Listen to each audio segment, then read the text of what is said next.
Thank you very much. This is where it all began. Remember that incredible rally we had?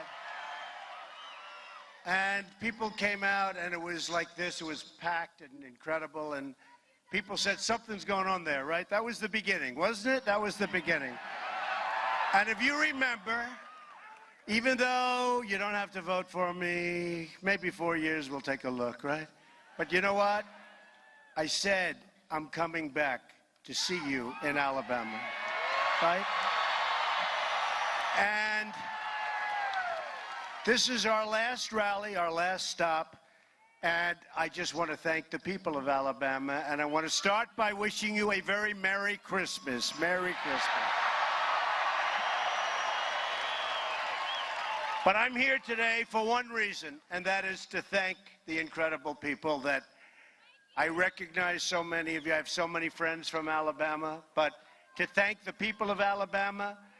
We are really the people that love this country. We have so many people that love this country all over. I went to a little victory tour, but really they were thank you tours in Pennsylvania, all over. But this is Alabama, and if you don't mind, we're thanking the people of Alabama, and we're thanking the people of the South, because boy, did we do well. Boy, did we do well in the South. So, I don't know if you noticed, I added that on, the people of the South, because I'll tell you, in fact, I said if I lost, I think I'm going to move to Alabama or someplace in the South, because we won. We didn't win like okay here. We won at a record setting. Nobody's ever had the numbers that we had. So I just want to thank you. This is our last stop, and I'll tell you what, there is no better place to celebrate than right here. Okay? So thank you. You propelled to victory a grassroots movement, the likes of which the world, frankly, has never seen before. And you know, if I was saying something that was slightly off, these very dishonest people up here, they'd be correcting. They'd be correcting us, right? They'd be correcting us. And because of the weather, by the way, the buses are still pouring in, so I think we shouldn't wait. Do you agree? We're just going to, so they're coming in, and we're just going to wait. You'll explain to them as they walk in, we're having a great time, right? But the incredible patriots of this stadium today defied the pundits, defied the pollsters, and the special interests, and delivered a historic win for the American worker and for the American people, totally. I want to thank so many great people, but having Franklin Graham, who was so instrumental, I tell you, we won so big with evangelical Christians. We won so big. Where is Franklin? He's around. He's right there. What a great, there he is. Look at him. He worked so hard. Thank you, Franklin. Anybody that has anything to do with the great Billy Graham, I love, and that's the son, and that son is great, so thank you. And Billy is doing well. Well, I mean, he's 98 years old, but he's doing well. I also want to give a very special thank you to the men and women of the United States military. Incredible, incredible. Because not only did we win with evangelicals by massive numbers, not by like 2 points, like by many, many, many points, but we won with the military, and we won with law enforcement, big league. So we are in your debt, and we will never, ever let you down. We will honor your service and sacrifice that begins with restoring respect for the American flag, right? The American flag, which has been taking abuse lately, and I can only speak for myself, but I don't like it, okay? I don't like it. And we're going to finally take care of our great veterans, and that's another group. So amazing. So amazing, the veterans, and we're going to be naming somebody very, very soon to head up the VA, and We're going to get it taken care of, folks. We're going to get, it's time. It's time. People that come into the country illegally, people that come into the country and cause problems, they're taken care of better than our vets in many cases. So, yeah. Time to take care of our vets.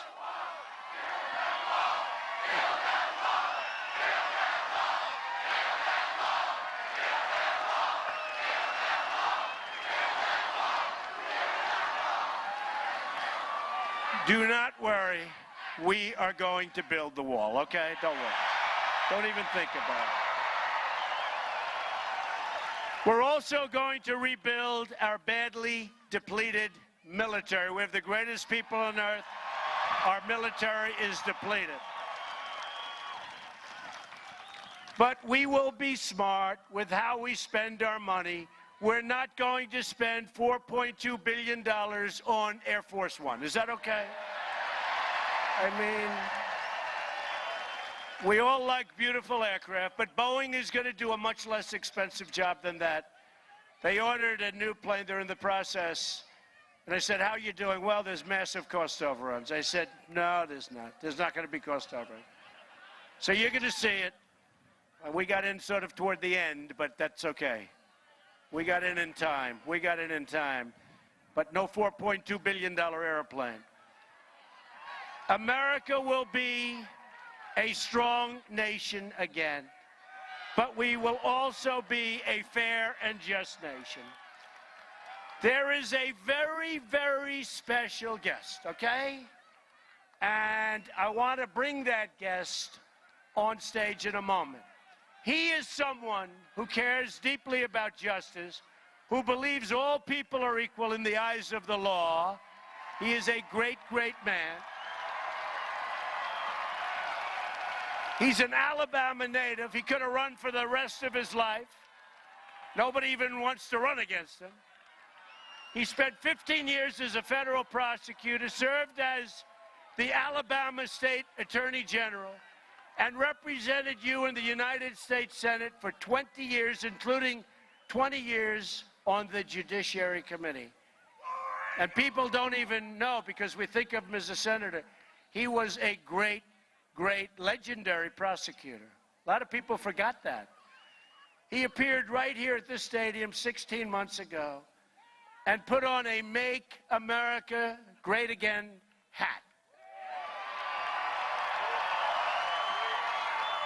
He was the first senator to endorse me, and really the first major endorsement I had. And he never endorsed a presidential candidate, and very few candidates before.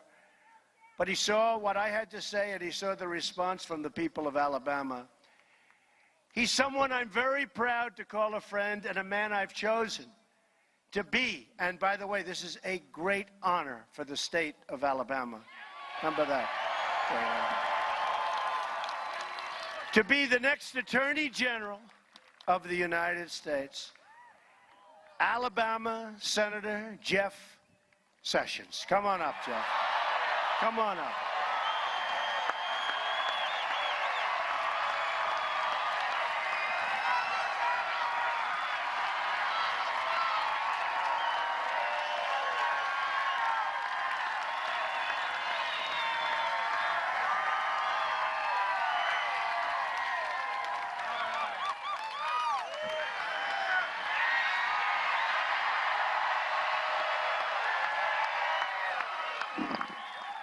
Thank you, Mr. President-elect.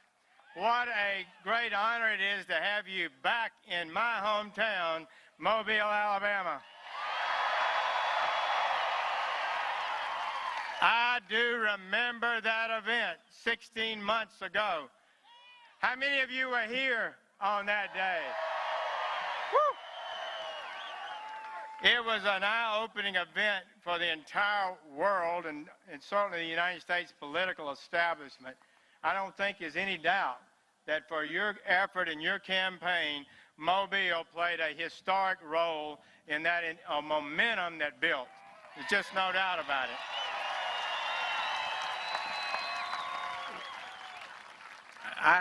it. that's, I think, where people begin to see that this was more than a normal campaign, but a movement. And I think the American people have spoken in so many ways in this election. Thank you for the honor you've given me, the opportunity to perhaps have a different role in my life. If that would occur, I would give my honest and best effort every single day to make you proud, the American people proud, to serve everybody with equality and justice. But I want to tell you, this country needs hope. They believe that you have the ability to lead us in a new way. I think they're encouraged by the new and fresh cabinet you're assembling, putting people in there that have determination and dedication.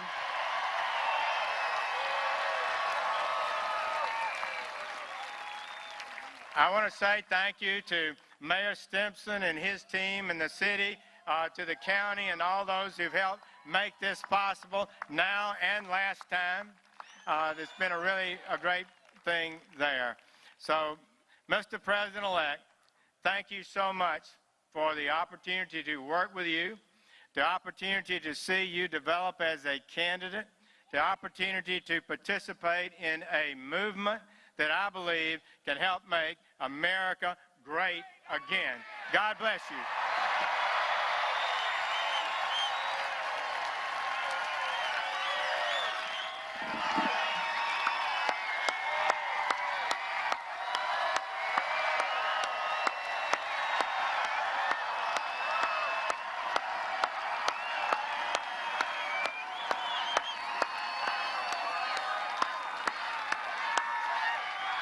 He's an amazing man.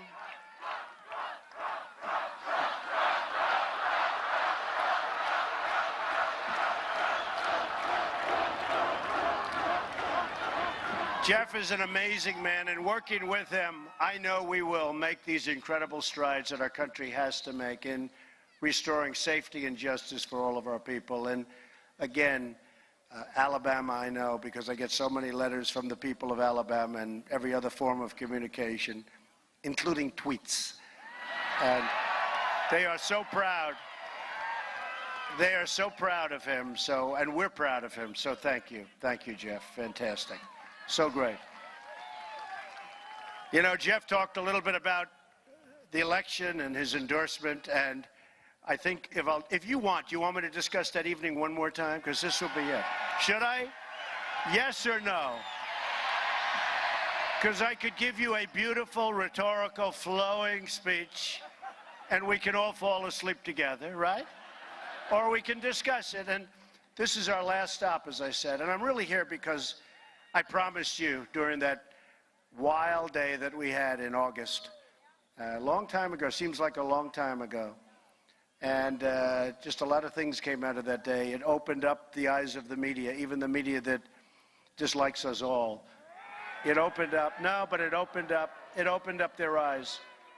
And it began to a certain extent here. It began on June 16th. Remember the escalator, coming down the escalator with Melania. And I talked about crime, I talked about borders, and I talked about trade. Nothing much changed. We just got more severe, and frankly, things got worse. Things got worse, and it made more and more of an impact.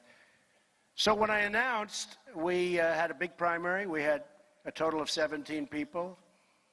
And I remember they did a report one time, and it was interesting, but they did a report, and it was about 3 or 4 months into the campaign, and they said, Trump has 4 months of experience doing this, and my opponents had 236 years, right? All right. Right? It's 236. In other words, you add up 25 years and 30 years and 20 years, and it's going to start to pour. I will stay out here. The hell with the suit, right? I didn't know it rained in Alabama, but you know, rain is good luck, right? Rain is good luck. So, and I never liked this suit anyway, so we'll throw it away after.